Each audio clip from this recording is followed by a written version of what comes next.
Bueno, estamos al aire. Un poquito tarde, pero más vale tarde que nunca. Y este es el espacio radial de la gestión obrera del SECOP. Hoy es sábado 6 de febrero del 2016.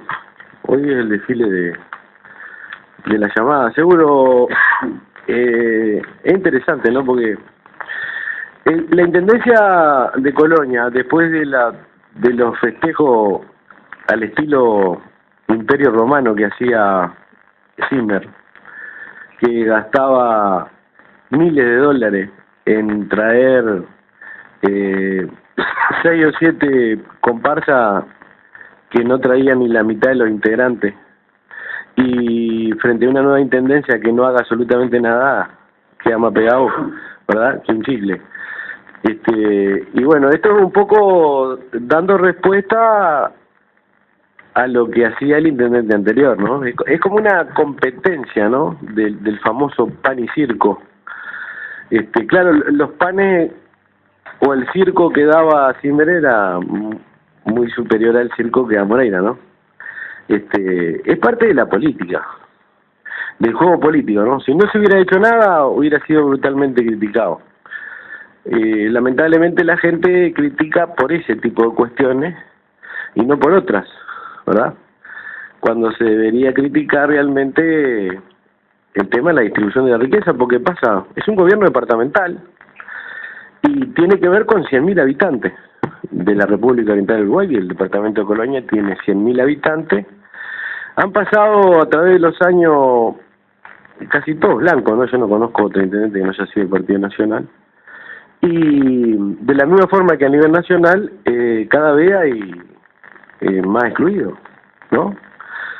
Increíblemente, es claro, es falta de formación política. Se critica más a un intendente por no traer una comparsa que por no resolver los problemas de la grande mayoría. Y bueno, esto es parte de ese juego político en el que algo hay que hacer.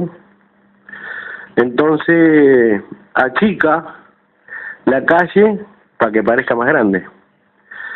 Y claro, y es una forma de dar respuesta a lo que se venía haciendo. Creo que la intendencia de Zimmer consiguió mucho apoyo por parte de la población por traer las comparsas que trajo, ¿no? Qué increíble. Todavía podríamos decir a 2016 años, ¿no?, de lo que hacía el César Romano.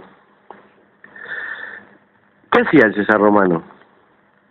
El César Romano se ganaba al pueblo a través del Coliseo. Los propios senadores romanos decían que cada vez que había juegos, el Senado perdía poder. Y realmente el Senado romano nunca estuvo de acuerdo con los juegos, porque había una disputa entre el César y el poder político, representación de una clase social romana, no era la representación del pueblo, por ganarse el pueblo. Y el César romano se caracterizó por ganarse el pueblo a través de los juegos, lo que ellos llamaban juegos, ¿no? Y ustedes saben que en los intervalos entre matanza y matanza pasaban unos carros con panes y los tiraban a la tribuna. Y el pueblo estaba, yo qué sé, hubo emperadores que hicieron juegos durante 6 meses. 6 meses de juego. Medio año, ¿no?, donde el pueblo estaba expectante y no faltaba a un solo espectáculo de aquella, ¿no?, matanza, masacre. Y bueno, y ahí sale aquello de pan y circo. Mientras se gobernaba para la misma élite. Y el Senado se recalentaba porque nadie le daba pelota, por supuesto, porque el César era vivo, y no el César Díaz, digo, el César Romano. No sé, capaz que algún trasnochado está pensando, no, el César Romano. Y bueno, y se ganaba el pueblo de esa forma. Y esto es a 2016 años, podemos decir, porque digo, estamos hablando de que los juegos eran de antes de Cristo, ¿no? Y bueno, Cristo se toma el calendario cristiano a partir del año 0, el nacimiento de Cristo, 2016 años. A 2016 años todavía los César actuales se disputan el pueblo a través del circo. Y esta noche va a tener un circo, y no se interprete mal, a mí me parece muy bien, ¿no? A mí me parece muy bien que exista el espectáculo, ¿no? Porque hay gente que trabaja todo el año para salir en carnaval. Digo, nosotros no estamos en contra de eso, estamos tratando de analizar la otra parte, la parte política de la cuestión. En realidad a los intendentes no le importa un carajo que la gente, yo qué sé, se sacrifique todo el año para sacar una comparsa. Lo que le importa al político es que haya mucha gente y que eso le sirva como un rédito político. Entonces decimos que frente a brutal espectáculo que traía a un costo altísimo el anterior intendente, no podía quedarse atrás. Y claro, no podía traer el mismo espectáculo después de haber denunciado un déficit brutal y haber tenido terrible lío en el presupuesto y haber pedido un préstamo para, según ellos, paliar una situación de déficit que había dejado el intendente anterior. Entonces, si hubiera tenido el dinero, estamos convencidos que hubiera habido un espectáculo más grande que el que se hacía. Entonces, ¿qué hace? Achica la calle para que parezca más grande. Esos son los juegos políticos que todavía los politiqueros pueden seguir haciendo, producto de un montón de falencias, de falta de entendimiento político de la gente, ¿no? Y aunque parezca mentira, juzgan a un político en base al circo y no en base a lo que realmente debe hacer, en base a cuál es su tarea específica: resolver los problemas de la grande mayoría, y los problemas de la grande mayoría, está demostrado, no se resuelven con circo. Se siguen resolviendo los problemas de las minorías, que siguen llevándose con las políticas de la intendencia toda la riqueza, ¿no? Y podemos hacer una comparación con el turismo. El turismo sigue siendo un negocio de 4 o 5. Sin embargo, no se lo critica por eso. En Colonia, los trabajadores que trabajan para el turismo deberían ser los mejores pagos, por la cantidad de dinero que ingresa a través del rubro. Deberían ser los mejores pagos. Y es ahí donde uno analiza cuál es la distribución de la riqueza.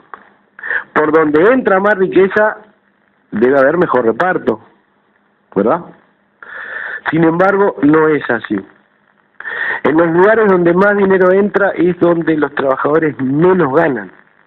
Eso está demostrado científicamente.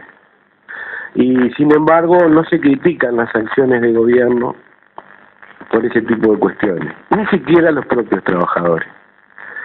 Si hará falta trasladar conocimiento, ¿no? Bueno, ese era nuestro comentario carnavalesco. Dice: impactos del tarifazo, el salario no alcanza y las dificultades aumentarán en el 2016. Es un título,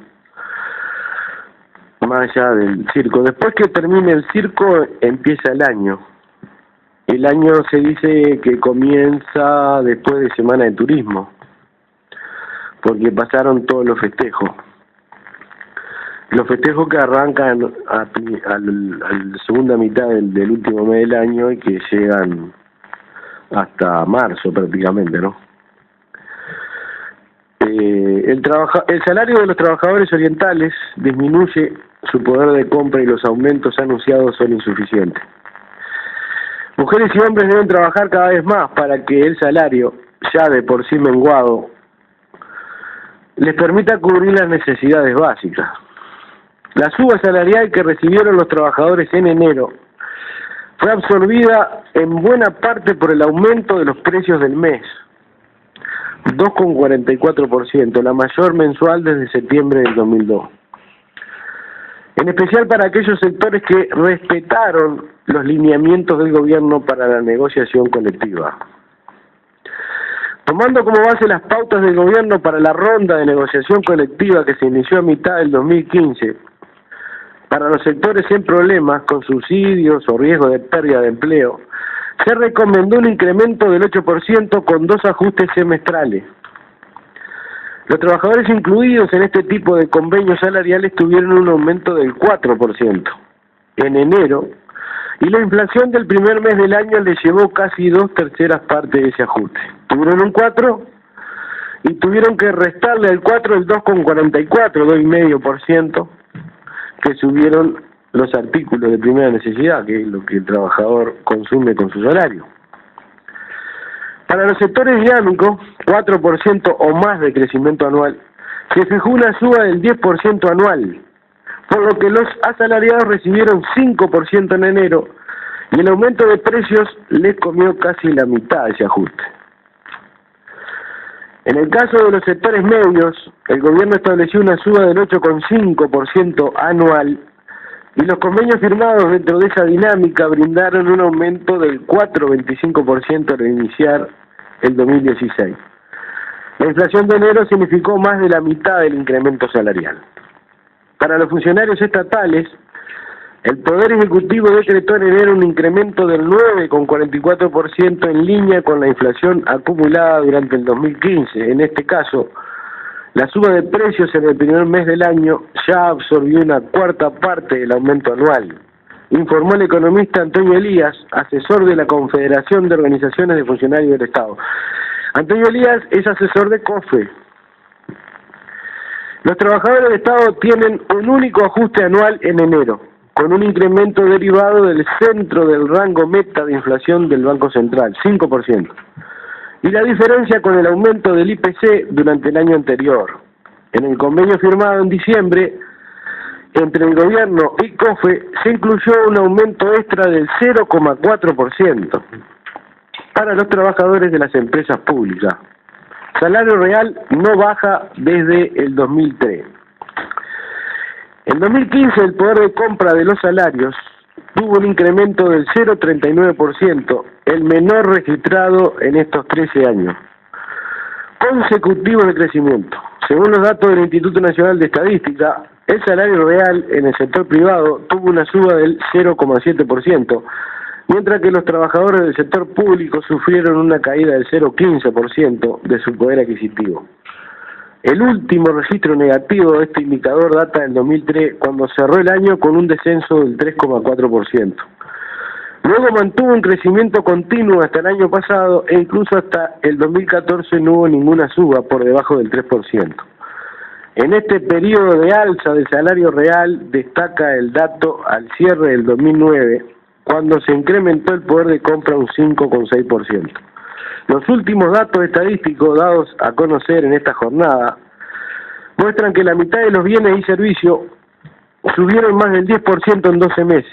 En 7 de los 13 rubros relevados por el Instituto Nacional de Estadística, la inflación anual llegó a los 2 dígitos en enero. La suba de tarifas llevó a la inflación un poco más cerca del 10%. En enero, más de la mitad de los bienes y servicios que integran la canasta de consumo de los uruguayos subieron a tasas de 2 dígitos, lo que muestra que el aumento de precios a tasas altas no está concentrado en algunos artículos puntuales, más bien tiende a generalizarse entre los distintos bienes y servicios a los que acceden los hogares. El Instituto Nacional de Estadística releva mes a mes el precio de una canasta compuesta por 374 bienes y servicios en Montevideo y el interior del país. En enero, 51% de esos productos tenían un precio 10% o más alto que en igual mes del año anterior, según los datos procesados por la Unidad de Análisis Económico del Observador. En diciembre ese ratio era del 47%. Si se tienen en cuenta los 13 rubros en los cuales el INE clasifica los distintos bienes y servicios de la canasta, 7 mantienen tasas de aumento superiores al 10%, y 2 de ellos, educación y alcoholes y tabaco, muestran tasas mayores al 12%. Con este panorama, superar la barrera del 10% se vuelve una posibilidad concreta. En tanto, las autoridades del Ministerio de Economía parecen no estar particularmente preocupados por la evolución de dicha variable, señalaba el Instituto CIMBE en el último informe en el que analiza la dinámica de los precios. Si se tiene en cuenta la meta de inflación explicitada por las autoridades, con un objetivo de 5% y una tolerancia al alza o la baja de 2 puntos, no son muchos los bienes y servicios de la canasta de consumo que cumplen con esa restricción. Solo uno de cada 4 artículos relevados sube a tasas menores o iguales al 7% en un año, mientras que apenas 16% se encareció menos del 5% en el último año móvil. Bueno, esta es la realidad, ¿no? El 2015 fue un año de consolidación del deterioro del mercado laboral, y eso se reflejó en la cantidad de beneficiarios de subsidio por desempleo. La industria y el comercio fueron los sectores que más impulsaron esa cifra en un periodo en el cual la producción registró una caída en el grueso de las ramas y el consumo de los hogares afectó las ventas del sector terciario. La cantidad promedio de trabajadores en seguro de paro fue de 38.558, lo que significó un aumento del 15,9% con relación a lo observado en el periodo enero-diciembre del 2014. Cuando la media había sido de 33.521, tenemos 5.000 y pico, casi 6.000 trabajadores más en seguro de paro. Este comportamiento estuvo alimentado esencialmente por lo ocurrido en ramas de actividad como la industria manufacturera y el comercio, donde la cantidad promedio de beneficiarios creció 24% y 22% respectivamente, según datos del Banco de Previsión Social.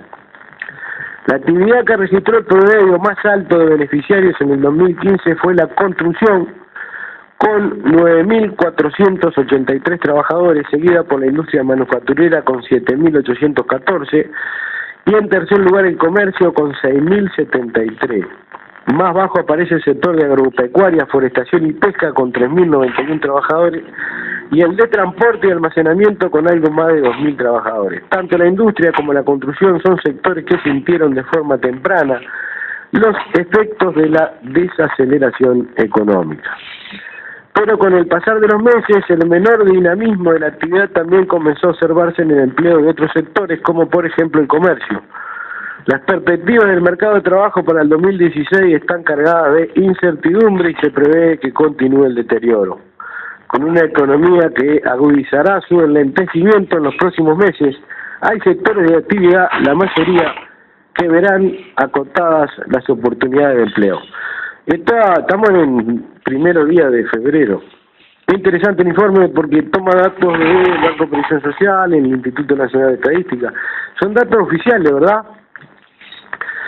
Y bueno, se precisarán circo, ¿verdad? Para aliviar o anestesiar, aunque no se enteran mucho porque el sistema pareciera estar blindado en materia de información a la población. El sistema se encarga de que estos datos no aparezcan, porque claro, no conviene alarmar. Entonces, en medio de una situación en la que las perspectivas, fundamentalmente para los trabajadores, van a ser bastante complicadas en este año 2016, es sumamente necesario que la gente se distraiga, festeje, como forma de no enterarse, ¿verdad? Y que no le vaya a dar por organizarse y reclamar. Esto es una cuestión increíblemente que la clase dominante la vienen llevando adelante desde antes de Cristo. Esto no ha cambiado. El poder se encarga de sacar de centro los grandes problemas. Fíjese, parece que, según declaraciones del presidente de la República, en el Uruguay habría grandes posibilidades de encontrar petróleo y de pasar a ser uno de los países de mayor producción de petróleo del mundo. Y me río por no llorar. Qué casualidad, en medio de una crisis brutal de la empresa estatal o ente autónomo ANCAP, donde se está poniendo en tela de juicio a las más altas figuras del gobierno, porque desapareció el dinero. Algunos dirigentes de gobierno dicen que es una campaña mediática creada por los partidos blanco y colorado, o por la oposición, como ellos le llaman, como forma de desprestigiar al gobierno, asegurarse votos para la próxima elección, pero fundamentalmente una política que apunta a la privatización. Es decir, aquel viejo verso que nos decía el Frente Amplio cuando Blanco y Colorado querían privatizar desde el gobierno, entonces nos decía, ni tenía razón, Cuando vos querés que algo pase de manos públicas a manos privadas, lo que tenés que hacer es prestigiarlo, no brindarle recursos, que se venga abajo de a poco como forma de que la población termine descreyendo de que el Estado puede hacerse cargo de cuestiones públicas, como la salud y la educación, en este caso, de ANCAP. Entonces, tenía razón, ¿qué hacían Blanco y Colorado cuando eran gobierno? Ellos se encargaban de darle la menor cantidad de dinero posible para que se desarrollara, ¿no? Para que funcionara, para que brindara servicio como corresponde a la población. La salud pública, la educación pública, la UTE, la OCE. Claro, estaban los planes. La privatización. La privatización es parte de las políticas que llevan adelante el neoliberalismo. Hoy el mundo está dividido en dos concepciones. La concepción neoliberal, encabezada por las potencias occidentales, Estados Unidos, Israel, Alemania, etcétera. Y los países que siguen peleando por la soberanía y la independencia, que son una veintena tal vez, no quiero equivocarme, en el mundo entero, todos enfrentados, denunciados, desprestigiados, calumniados por las potencias occidentales. Países que se enfrentan al neoliberalismo basado en los monopolios privados y fundamentalmente basados en quitarle a los pueblos, si es que tienen empresas públicas, pasarlas a manos privadas. El mejor ejemplo es Venezuela y esa pelea de muchos años de las potencias occidentales encabezadas por Estados Unidos para quedarse con el petróleo o pasarlo a manos privadas como estaba anteriormente. Entonces, claro, antes del gobierno del Frente Amplio, los partidos tradicionales querían llevar adelante este tipo de políticas. La misma que llevó adelante la dictadura militar. Entonces, el segundo paso era la privatización total de las empresas públicas o entes autónomos. ¿Qué nos decía en Blanco y Colorado? Que la administración del Estado era insuficiente, ineficiente, y que había que dejar en manos privadas que administraba mejor. Entonces, ¿qué hacían? Dejaban caer, deteriorar a las empresas públicas como forma de que la población creyera que se deterioraban porque el Estado no estaba capacitado para hacerse cargo. Uno de los planteos fundamentales del neoliberalismo es justamente achicar al máximo los estados y que todo se rija por el libre juego de la oferta y la demanda, el libre mercado. Bueno, hoy hemos visto cómo un ente autónomo como ANCAP, monopólico, aunque tiene un alto porcentaje de tercerización, que es privatización, perdió dinero, algo que no tiene gollete, ¿no? Y dentro de esa pérdida, que algunos llaman despilfarro, otros, como el gobierno, inversión, se invirtió tanto que no alcanzó, se provocó un déficit. Eso es lo que dice el gobierno. Que involucra al vicepresidente de la República, ¿no? Entonces, dicen algunos jerarcas del gobierno, yo escuchaba a Olesker, el economista, que dijo ayer en radio que era una campaña mediática llevada adelante por la oposición, son los partidos tradicionales, como forma de desprestigiar al gobierno, arrimar votos para la próxima elección, pero fundamentalmente porque lo que pretenden es que la gente reciba con beneplácito una privatización, como diciendo, bueno, el Estado no puede hacerse cargo porque se roban todo, entonces es mejor que esté en manos privadas. Entonces nosotros decíamos, hay gente que se puede creer esto, bueno, sí, debe haber gente que se termine creyendo. Ese discurso contradictorio porque eran ellos mismos los que decían que un país para defender su soberanía y su independencia debía de fortalecer los entes autónomos. Las empresas públicas deberían estar en manos del pueblo, del Estado. Y sin embargo, terminaron perdiendo dinero. Lo que ellos mismos denunciaban, que hacían blanco y colorado, lo cuadruplicaron. Y ahora pretenden, a través del engaño, decir que es una campaña de la oposición, una oposición que no existe. Porque los mismos planes de privatización que tenían blanco y colorado lo tiene gran parte de este gobierno.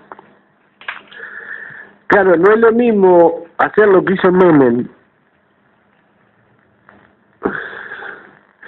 que privatizar paulatinamente. Menem un lunes vendió todas las empresas públicas y el martes arrancaron empresas privadas. Lo hizo de la noche a la mañana. Y las consecuencias están ahí. Lo que hace, o lo que ha hecho este gobierno, compuesto por los 4 partidos con representación parlamentaria, es ir privatizando, tercerizando, paulatinamente, sistemáticamente, gran parte de las empresas públicas, los entes autónomos. Y en un periodo de tiempo más largo que el de Menem, cumplir el mismo objetivo, pasar a manos privadas las empresas públicas. El intento de ingresar al TISA por parte de un sector del gobierno es una demostración de cuáles son las intenciones del gobierno. El ingresar al TISA hubiera significado una privatización de las empresas públicas legal. Pasarían a manos de capitales extranjeros que vendrían a competir con nuestras empresas públicas en igualdad de condiciones y se quedarían con ellas. Es bueno aclarar esto para que poder continuar, ¿no?, con lo que queríamos explicar. Entonces, tenemos una situación en la que vamos a tener un 2016 muy complicado, fundamentalmente para los trabajadores. Y no es casualidad que el salario no crezca y los precios suban. No es casualidad la existencia de un déficit fiscal. El déficit fiscal se produce producto de la pérdida de millones de dólares que nuestro país tiene, y se produce esa pérdida y ese déficit fiscal con la exoneración de impuestos que tiene el gran capital. Lo hemos dicho hasta el cansancio y lo seguiremos diciendo. Lo que produce la desocupación y el bajo salario es el ingreso indiscriminado, sin control, del capital financiero a instalarse en nuestro país. que naturalmente cada vez pide mayores beneficios. Y la mayor cantidad de beneficios que se le da al capital para instalarse se saca de las necesidades del pueblo. Aumenta la necesidad de la población. Y termina siendo la población la que cubre con su salario y sus jubilaciones, con las partidas de dinero a salud pública, a educación pública, a vivienda, que van recortándose y aumentando los impuestos de la población para nivelar el déficit, para ir achicando el déficit que genera el no pago de impuestos del capital financiero. El capital ingresa, en muchos casos, genera puestos de trabajo por un periodo determinado de tiempo. Luego de terminada la instalación, pasan a quedar desocupados los trabajadores que estuvieron en la instalación del capital, y comienza el capital a ejercer el derecho que le dio el Estado a través del gobierno para obtener las mayores ganancias. Y ahí donde comienza un proceso de saqueo, donde se van los recursos naturales, donde comienzan a llevarse todas las ganancias para sus casas matrices. Esto es más viejo que el agujero del mate. Lo que estamos diciendo nosotros no es otra cosa que repetir lo que decían antiguos y desaparecidos luchadores sociales, dirigentes sindicales, dirigentes políticos, que estaban en defensa de la soberanía y la independencia, por allá por la década de 60 o 70. Estamos repitiendo las mismas palabras que se decían hace 50 años. Es increíble cómo la historia vuelve a repetirse, ¿no? Y hoy nos encontramos en una situación peor que hace 50 o 60 años en materia de defensa de los intereses populares. Hemos perdido, el pueblo ha perdido la herramienta, en el caso concreto de los trabajadores y jubilados, la herramienta histórica creada a mediados de la década de 60, que fue la creación de una central única de trabajadores con un programa de defensa de la soberanía, la independencia, el salario, el trabajo, la inversión pública, la defensa de las empresas del Estado, hoy está en manos del capital. Hoy allana el camino para la aplicación de este tipo de políticas económicas, increíblemente. Y fundamentalmente, lo decíamos ayer, hemos perdido lo que fue el papel de la izquierda a final de la década del 50, 60, la conformación de la unidad de la izquierda en 1971, que frenó junto a la CNT todos los intentos de los gobiernos de turno, por supuesto colorados y blancos, de aplicar políticas de entrega de soberanía e independencia. La entrega de la independencia, de la soberanía, pasa por el ingreso y la instalación del capital financiero de las grandes multinacionales, de los grandes grupos económicos, de la banca, la extranjerización de la tierra y fundamentalmente la presión que el capital mete a los legisladores, la presión para que se voten leyes desde el Parlamento, los representantes del pueblo, increíblemente, que le aseguren leyes jurídicamente obtener las mayores ganancias. Se votan leyes anticonstitucionales con cláusulas secretas para permitirle al capital saquear lisa y llanamente un país. Entonces se pierde la soberanía y la independencia. Ya no somos independientes porque se han metido dentro del gobierno, dentro del parlamento. Leyes como la famosa ley Aratirí, hecha con nombre y apellido para una empresa multinacional.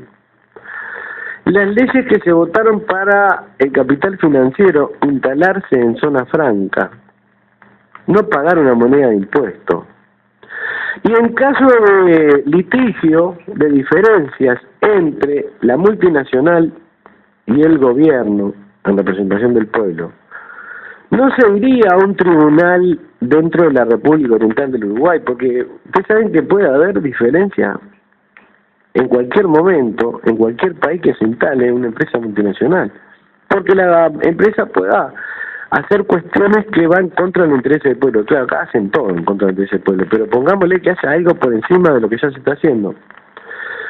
Entonces tienen un acuerdo firmado, que debe ser respetado, que todos los diferendos, los litigios que pueda haber entre las empresas multinacionales y el Estado uruguayo pasan a un tribunal fuera de la República Oriental del Uruguay.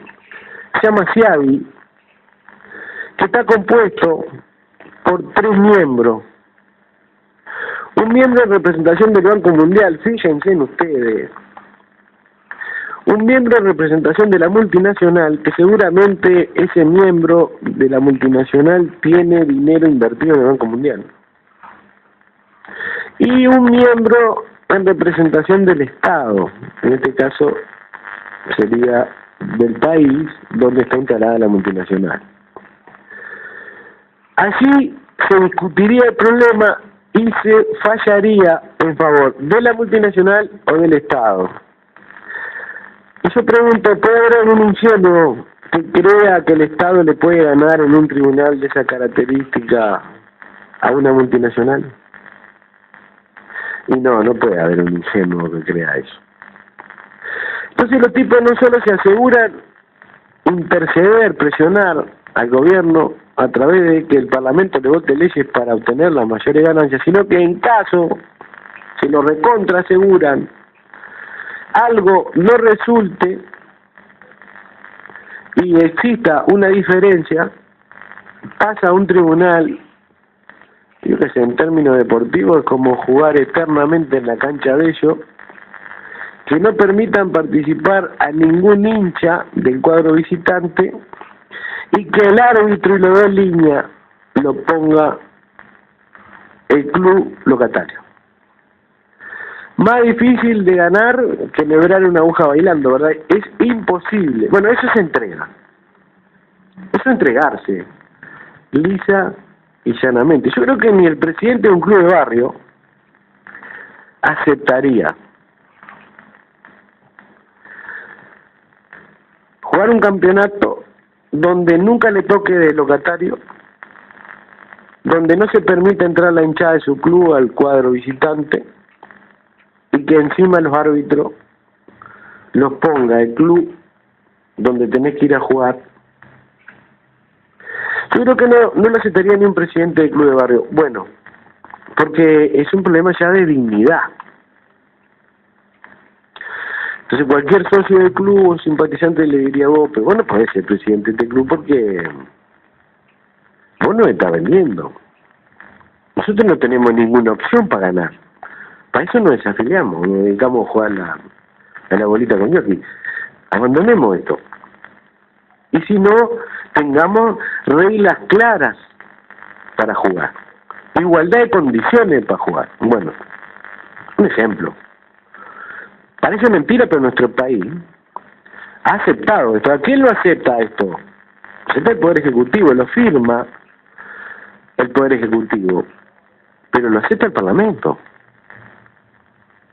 Entonces cuando nos vienen a decir que hay oposición, nosotros decimos, ¿dónde está? quiénes son, ¿verdad? Nosotros estamos sufriendo las consecuencias de un gran acuerdo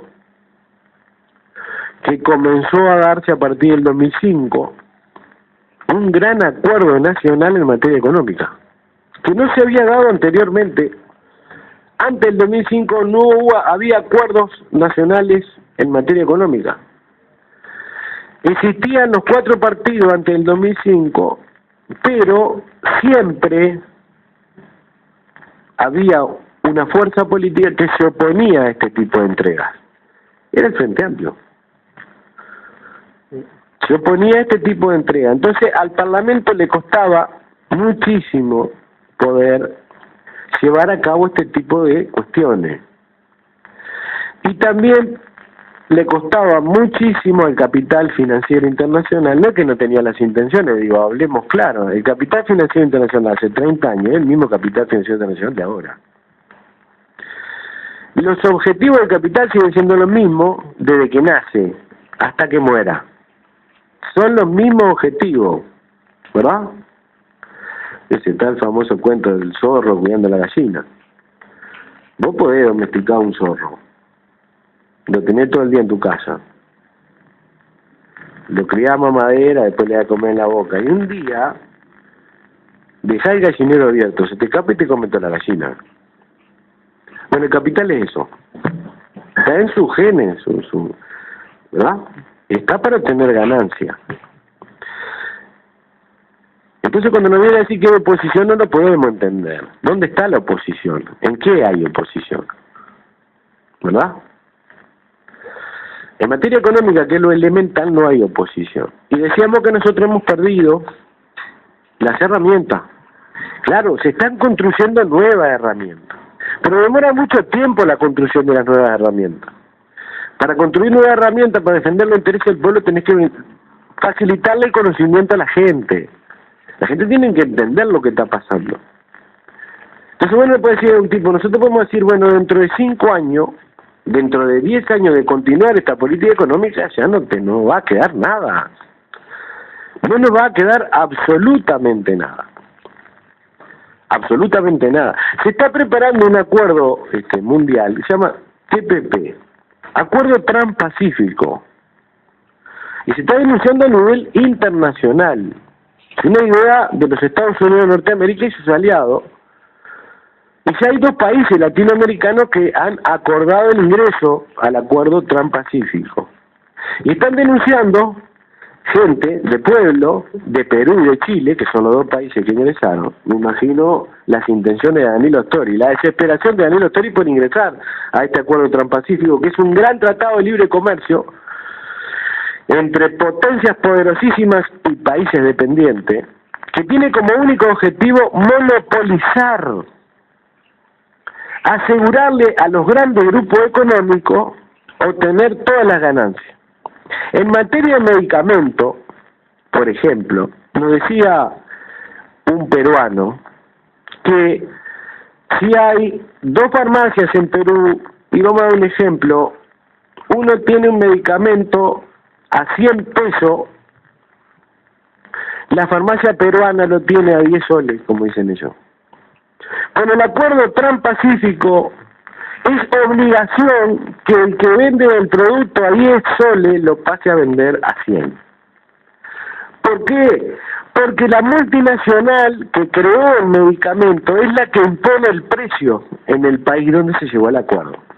En materia de un medicamento, alguno dice, pero la propiedad intelectual es válida y debe ser defendida. Y el peruano decía inteligentemente, el ejemplo que le daban de propiedad intelectual era, si yo escribo un libro, no puede tener copia, ¿verdad? Es verdad, le decía el peruano. Ahora, si usted compara un libro, que aquel que no lo lee no se muere, con un medicamento que el que no lo toma sí se muere, no podemos aplicar aquí la propiedad intelectual, porque estaríamos restándole la posibilidad a las grandes mayorías pobres de poder acceder a los medicamentos.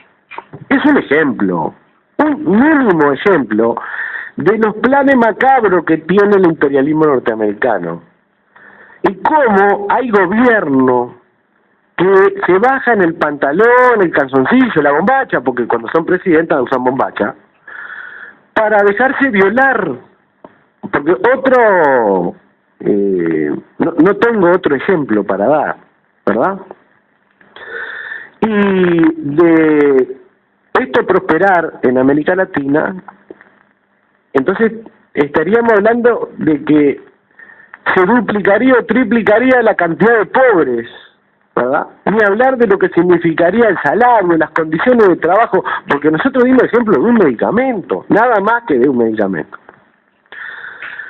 Bueno, digo, nunca alcanza el tiempo para poder desarrollar. Termino diciendo que es hora de tomar conciencia, de ir viendo la posibilidad de embarrarse las patas, de meterse en el tema, porque cuando querramos acordar va a ser bastante tarde. Creo que ha llegado la hora de analizar en profundidad la posibilidad de construir herramientas para defender nuestro interés. Y un elemento: los partidos políticos fueron creados para defender clases sociales. Los partidos de la burguesía defienden los intereses del capital. Fueron creados para eso. Y los partidos obreros no pueden ser contaminados por elementos disfrazados que defienden los intereses del capital. Nosotros queremos desarrollar esto el lunes. ¿Qué son los partidos políticos? ¿Hace falta que las clases sociales tengan sus partidos políticos? Es fundamental. Es fundamental. Cuando un partido político tiene nombre de una clase social pero es dirigida por la otra, es ahí donde perdemos. La única forma de enfrentar esta situación es construcción de herramientas clasistas que defiendan los intereses de la clase social que hoy sufre las consecuencias de este tipo de cuestiones. Bueno, nos vamos a encontrar el lunes a las 12:30, como siempre, ¿no? Dejamos un saludo a todos los compañeros, y el que lucha gana, y el que no se muere de hambre.